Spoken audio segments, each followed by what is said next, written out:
32 വയസ്സ് പ്രായമുള്ള Poonam highly educated. Political സയൻസിൽ എംഎ, ഡിഗ്രിയിൽ ബിഎഡ് ചെയ്തിട്ടുണ്ടായി. ഡിസംബർ 1, 2025 ചെയ്ത ഒരു മർഡർ വന്നിട്ട് 3 വർഷം മുന്നേ തുടങ്ങിയ ഇപ്പ വരെ ചെയ്തിരിക്കുന്ന 3 മർഡറിനെ പുറത്തു കൊണ്ടുവന്നിരിക്കുകയാണ്. ഇതിൽ മരിച്ചു പോയിരിക്കുന്ന എല്ലാവരും 10 വയസ്സിന്റെ ഉള്ളിലിരിക്കുന്ന കുട്ടികളാണ്. അവരെ എല്ലാവരെയും കൊന്നിരിക്കുന്നത് സെയിം റീസൺ, സെയിം പാറ്റേണിൽ വെച്ചാണ്. ആ സമയം എല്ലാവരും കുടുംബസമേതമായി മാരേജ് ഫംഗ്ഷനിലായിരുന്നു. അവിടെ 6 വയസ്സ് പ്രായമുള്ള വിധി എന്ന് പറയുന്ന പെൺകുട്ടി കാണാതെയാവും. എല്ലായിടത്തും നോക്കിയിട്ട് അവളെ എവിടെയും കാണാൻ സാധിക്കില്ല. പുറത്ത് അടിച്ച നിലയിലുണ്ടായ സ്റ്റോർ റൂം തുറന്നപ്പോൾ അവിടെ ലോക്ക് ചെയ്ത രൂപത്തിലുണ്ടായ വാട്ടർ ടബിൽ അവളുടെ മൃതദേഹം കണ്ടെത്തും. സ്ഥലത്തിലെത്തിയ പോലീസ് എല്ലാവരെയും അന്വേഷിക്കും. ആ സമയത്ത് പൂനം കുട്ടിയോട് കളിച്ചുകൊണ്ടായതും പിന്നെ അവളുടെ ഡ്രസ്സ് നനഞ്ഞിരിക്കുന്നത് അവിടെ എല്ലാവരും ശ്രദ്ധിച്ചിട്ടുണ്ടായി. സംശയം വന്ന പോലീസ് അവളെ അറസ്റ്റ് ചെയ്ത് അവളെ ചോദ്യം ചെയ്തപ്പോൾ അവൾ ഇതിനു മുന്നേ ചെയ്തിരിക്കുന്ന 3 മർഡറിനെ കുറിച്ച് അറിയാൻ സാധിക്കും.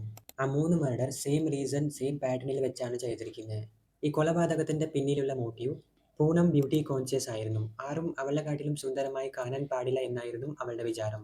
അവളെക്കാട്ടിലും സുന്ദരമായിരിക്കുന്നവരെ കണ്ടാൽ അവൾക്ക് അസൂയ തോന്നുമായിരുന്നു. എന്നുവെച്ചാൽ അവളുടെ മനസ്സിൽ ഒരു ജലസ് ഫീൽ ഉണ്ടായി. ഇനി അവൾ കുട്ടികളെ എന്തിനാ ടാർഗറ്റ് ചെയ്തത് എന്ന് വെച്ചാൽ കുട്ടികൾ വന്നിട്ട് ആളുകളെ പെട്ടെന്ന് വിശ്വസിക്കും. പിന്നെ അവർ പറയുന്ന പോലെ ചെയ്യും എന്നാണ്. ഇവളുടെ കൈകൊണ്ട് മരിച്ച കുട്ടികൾ ആരായെന്ന് നോക്കുകയാണെങ്കിൽ സ്വന്തം സഹോദരിയുടെ മകളായ ഇസിക, സ്വന്തം മകനായ ശുഭം, സ്വന്തം കസിനുടെ മകളായ ജിയ ആണ്.